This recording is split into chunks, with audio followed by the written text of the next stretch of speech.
町ニューヨーク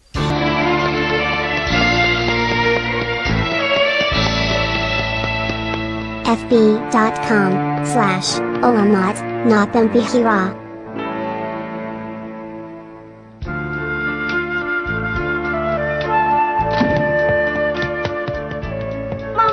Mami, hindi po totoong magiging aristokrata ako, no? Hindi po totoong magiging dugumbugaw ako, no, Mami? Mami, hindi ba? Hindi totoo yun? Hindi totoo yun, Mami? Hindi ba? Sagutin mo ako, Mami. Hindi biro, Sedi. Totoong lahat. Kailangan kang maging dugumbugaw. Sinabi naman sa'yo ng iyong ama. Opo, sinabi nga ni Daddy. Kaya alam mo na ang iyong lolo ay isang aristokratong nangangalang Conde Dorincourt. Ang ama mo sana ang dapat nahahalili o magiging tagapagmana ni Conde Dorincourt. Hindi ba, Sedi? Opo, Mami. Minsan na kayo nagpunta ng iyong daddy sa Inglaterra, hindi ba? Kasama ninyo ko? Opo, Mami. Sabi namin sa iyo noon, tayo ay nagpunta sa Inglaterra para dalawin ang iyong lolo na may sakit. Hindi totoo yun. Ang totoong dahilan, namimilit ang iyong lolo na tanggapin na ng iyong daddy ang titulo bilang Conde Dorincourt. At dahil nga ang iyong ama na dapat sana maging tagapagmana ng iyong lolo ay patay na. Ikaw na ang kasunod na dapat magmana ng lahat. Iyon ang kagustuhan ng iyong lolo. Pero bakit po ako? Hindi naman ako taga-Inglaterra. Amerikano ko, Mami. Maski na, ikaw ay anak ng iyong ama.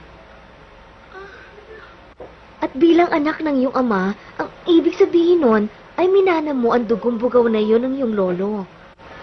Yung siguro ang dahilan kung bakit nandito na naman sa Amerika si Mr. Havisham. Si Havisham? Narito na naman si Mr. Havisham? Oo, Mami. Nagkita kami kanina. Sinamahan ko nga siya sa libingan ni Daddy. Hindi ko akalaing sa ganitong kalagayan ko muling matatagpuan si Kapitan James.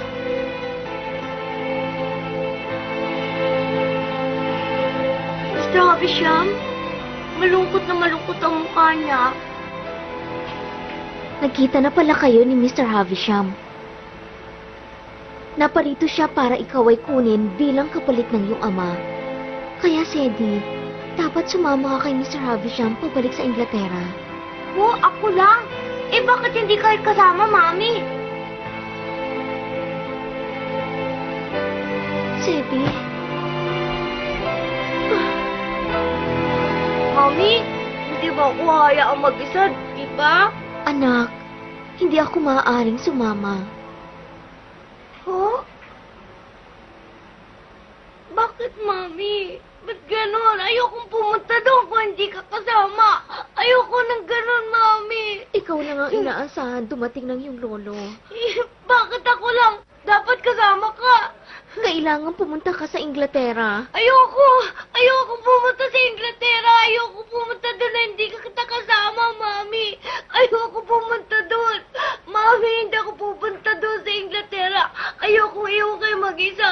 Mami, magpapakabait ako! Mangangako ako sa'yo! Sige na, Mami! Huwag lang ninyo akong paalisin! Sige na po, Mami! Sige na, Mami!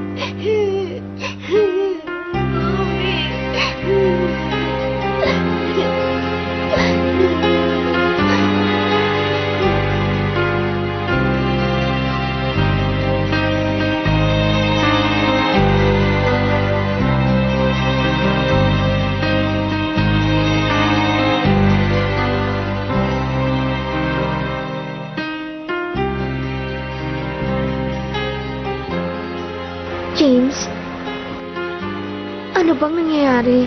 Tama bang desisyon ko? Kung pupunta si Sedi sa Inglaterra? Liligaya naman siya doon, hindi ba? Kung wala naman si Sedi, mag-iisa na lang ako.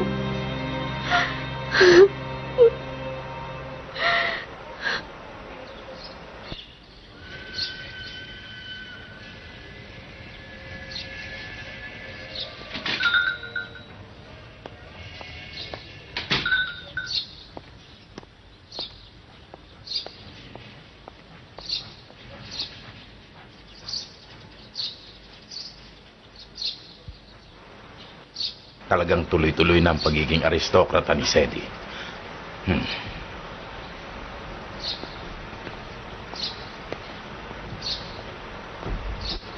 Mr. Havisham, kaya ba kayo nagpunta dito para dalhin ako sa Inglaterra? Ganun nga po ang dapat na mangyari, Mr. Master, Havisham, hindi ako sasama sa inyo. Ayoko pumunta sa Inglaterra. Master Sedi. Sedi, ano ba sinasabi mo? Hindi ako pumunta sa Inglaterra nang hindi ko kasama mami ko, Mr. Havisham. Saka ayoko maging dugong bugaw ako. Kaya pwede ba umalis na kayo dito?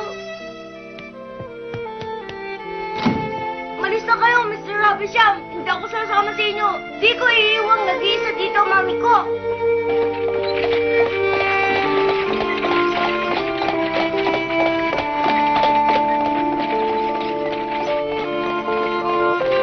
Kahit na anong mangyari, hindi ko iiwang mag-isa ang mami ko dito. Mula nang mamatay si James, si Sedi na lang ang tanging dahilan kung bakit ako nabubuhay. Kung mawawalay si Sedi sa akin, mamamatay ako. Pambihira kayong dalawa o pinasasakit ninyo ang aking kilos.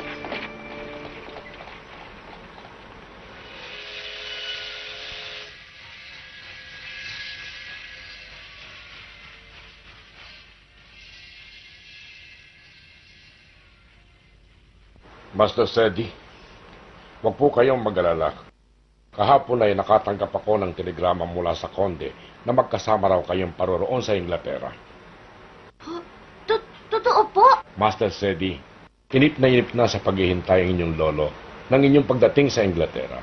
At ito ay dahil sa malalang kanyang karamdaman ngayon. Anong ibig ninyong sabihin? Talagang malala na ang aking biyanan?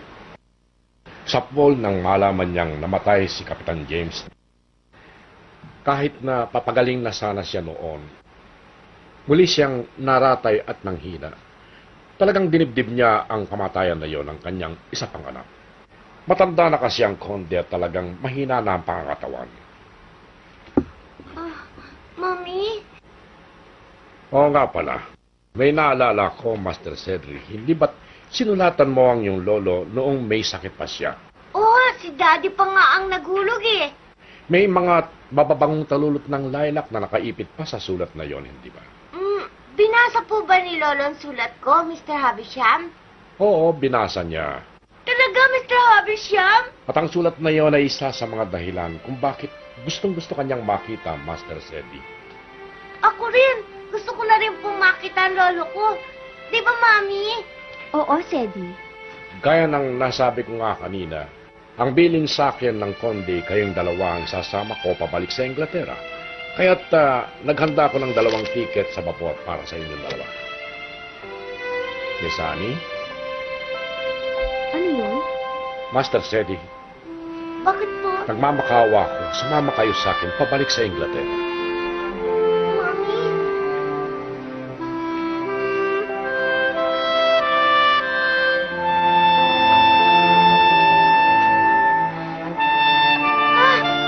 Yay! Ayan! Pupunta kami sa Inglaterra! Naku, Mami!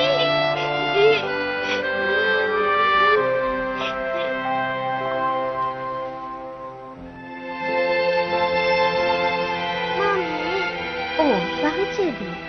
sana gumaling na agad ang lolo ko, no? Pero mas mapapaagang pagaling niya kung dadalawin mo siya. Kasama ka!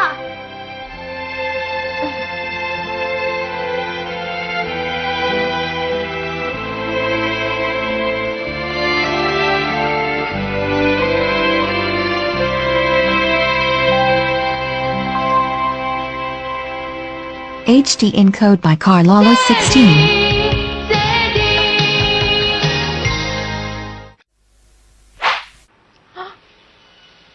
Totoong-totoo ba, Ani? Oo, Sarah. Naku, yung ibig sabihin noon, ikaw, Ani, ina ng isang dugong pughaw, pambihira, ina ng isang aristokrato mananahin ng porme ng aking anak. Ano ba yung pinagsasabi mo, Sarah? Pero nagtatampo ako sa'yo. Bakit di mo ipinagtapat? Pasensya ka na. Akala ko kasi yun ang pinakamabuti para kay Sedi. Ani, wala namang naninisi sa'yo eh. Sigurado akong ginawa mo ng lahat na iyong makakaya para sa kabutihan ni Sedi, lalo na sa hinarap. Tiyak ko na napakaligay ng batang yon. Salamat, Sarah. Kaya lang, nakakalungkot kapag umalis na kayo.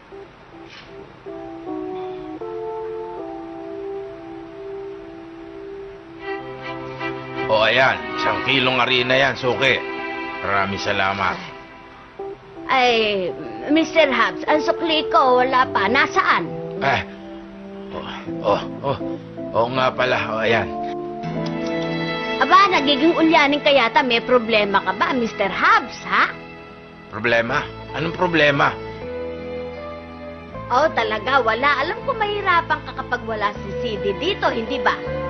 Hindi. Ay, sabagay, hindi naman kita masisisi. Mula naman kasi nang matutong maglakad si CD, ay naging ugali na niyang umupo sa ibabaw ng barilis na yan, hindi ba? At sa kanyang pagkakaupo, ay kakarinyuhin niya ang mga suki mo at sasabihin niya, salamat, Mr. Hobbs, salamat at maraming... Tumigil ka! Mr. Hobbs!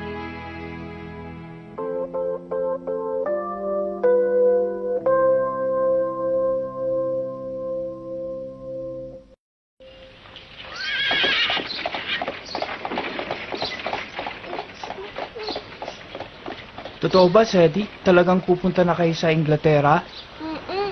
Lagi kasing may sakit ng lolo ko kaya kailangan makasama ko siya.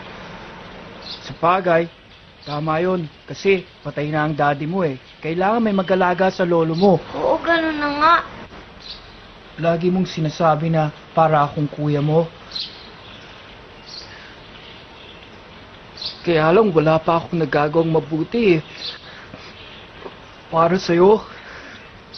Pasensya ka na ah. Kahit na nasa Inglaterra na ako, kuya pa rin kita.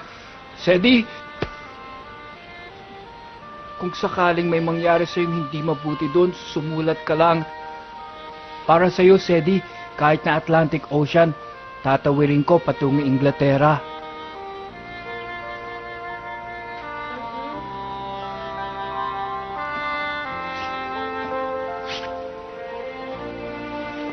Medyo mahina ang kita ngayon eh. Ito lang ang may bibigay ko sa'yo, Sedi. Pag makikita mo yan, maalala mo ko. Salamat, Dick. O, ito din. Sa'yo na lang to, Dick.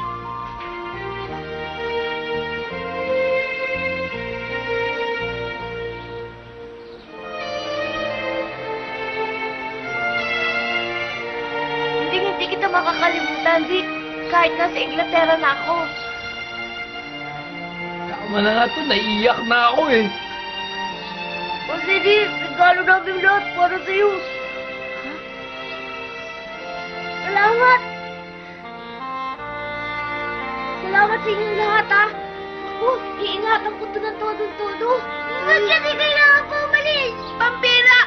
Di bukas di ka na lang makakalaro ng baseball! Pag wala na ako, sisigil pa rin ang isali niyo. Dapat huwag kayong malulungkot lahat. Kailangan ba talagang umalis ka? Umalis ka! Tigtay natin! Ako rin! Ako rin! Lalo naman kaming maiiyak! Uy, ano ba kayo? Sarili niyo lang niintindi niyo! Uy! Uy! Balik kayo dito!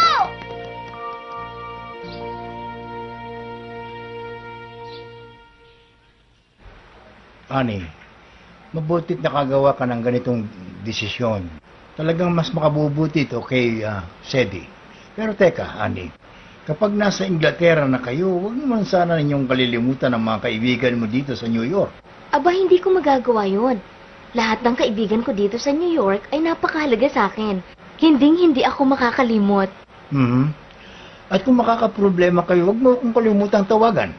Oo, Alec.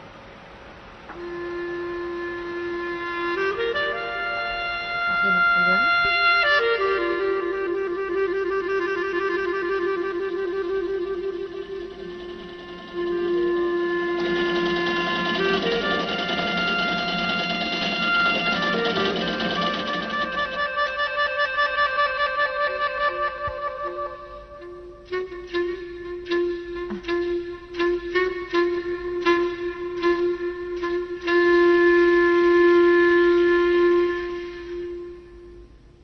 Catherine, ayan bagay na bagay sa'yo. Ang ganda. Salamat, Annie. Natutuwa ako at natapos ko kagad yan, Sarah. Ayoko to! Ayoko! Bakit ka nagsalita ng ganyan, Catherine? Bukas ang alis niyo patungong Inglaterra. Suot-suot ko ito bukas habang kumakanta ako kasama ang koro. Ang gusto ko pa naman kapag kumakanta na ako, nandun kayo ni Sedi. Ayoko na. Wala kayo ron kapag kumanta ako. Masama rin ang loob ko, Catherine. Pero husayan mo na lang ang pagkanta mo, ha? Oo nga naman, Catherine. Sige nga, Catherine. Kantahan mo kami ngayon ng mami ko. Ha? Sige, Sedi. Tugtugin mo yung flute mo at sasabayan ko ng kanta. Sige.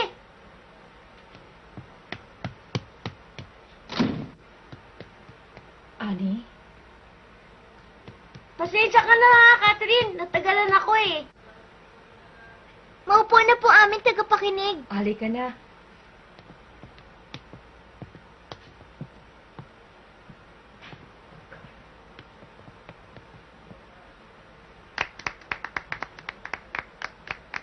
Anong kakantahin mo? Yung palagi mong inaensayo, Sedi.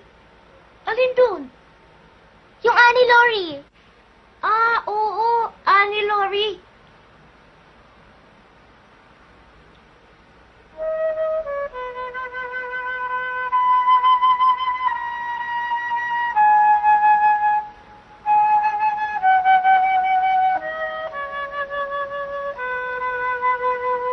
Maxwellton's brains are bony. Where? O bakit? Hindi ko kaya. Hindi ko kaya kantahin yun. Masyado kasing malungkot yung kante.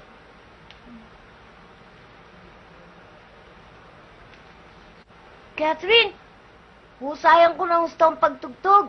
Kanta ka na. Talaga? Gagawin mo yun para sa akin? Special ko yatang kaibigan ko. Kung ganon, kakanta ko para sa'yo, Sedi. Yan!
Daddy, aalis na kami. James, bantayan mo kami ni Sedi.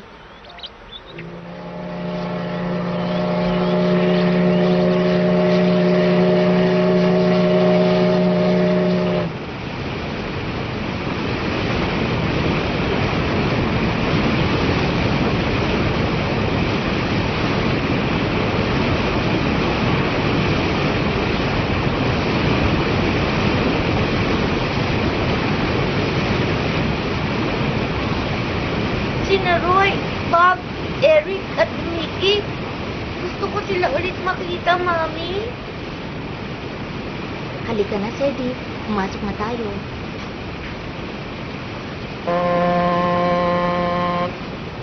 Ha?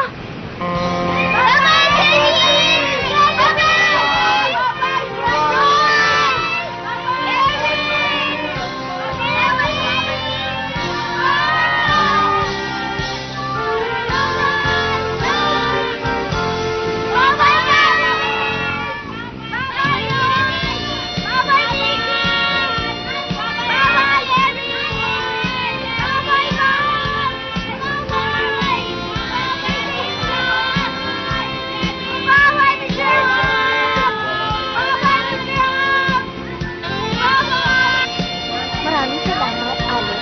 Maraming salamat, Mr. Ross.